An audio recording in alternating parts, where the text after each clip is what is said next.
劃過天空。今次係澳洲史上最多人集體目擊 UFO 嘅事件。多個師生喺事後話，有政府人員好快趕到學校，叫目擊者唔好再講呢件事。有接受報章訪問嘅學生被罰留堂，教師就被警告，再提起呢件事就會被解僱。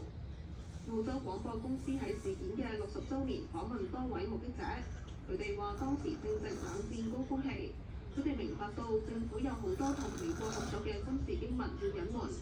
不過佢哋被官方描繪為一班有集體幻覺嘅人，令佢哋60年嚟都受人嘲諷，覺得好唔公平。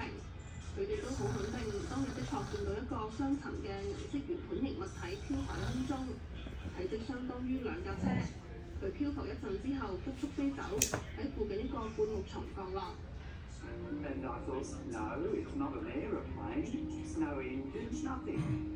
It's just sitting above the power lines in the sky. 佢哋話當時大批學生一齊望上天空。They were like the shape of a saucer and they flew. 目擊者話政府一直冇解釋佢哋見到嘅係乜嘢，佢哋覺得事隔咁耐，呢啲陳年舊事再冇保密嘅必要。佢哋希望喺有生之年知道當日見到嘅到底係天外來客，抑或係秘密武器。Could we just find out what it was, please? That's all we want. This is what I saw. That's what I saw. 無線記者林永山報道。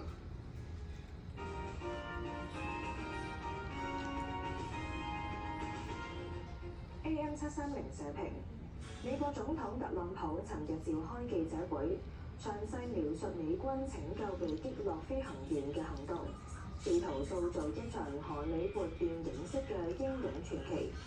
然而呢場精心包裝嘅勝利宣言，非但未能夠扭轉輿論，反而進一步暴露美軍喺伊朗戰場已經陷入泥沼，進退失據。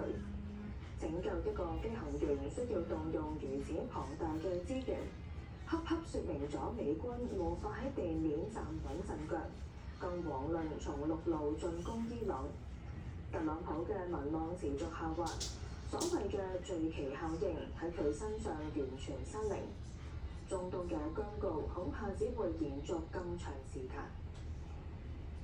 經濟日報社評：美伊戰事令中東能源供應受阻，全球多國陷入斷油缺電嘅困境。中國憑藉多年對能源嘅超前佈局，展現驚人嘅韌性，證明中國模式係正確。但係西方仍然以安全為由拒絕中國技術，或者為面子死撐揮核立場。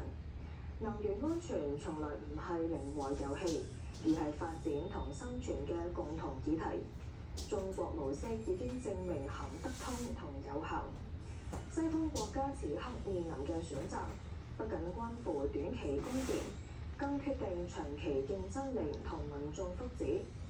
唯有放下成見，擁抱務實轉型，先至能夠擺脱困局，俾呢場危機轉化為全球可持續發展嘅契機。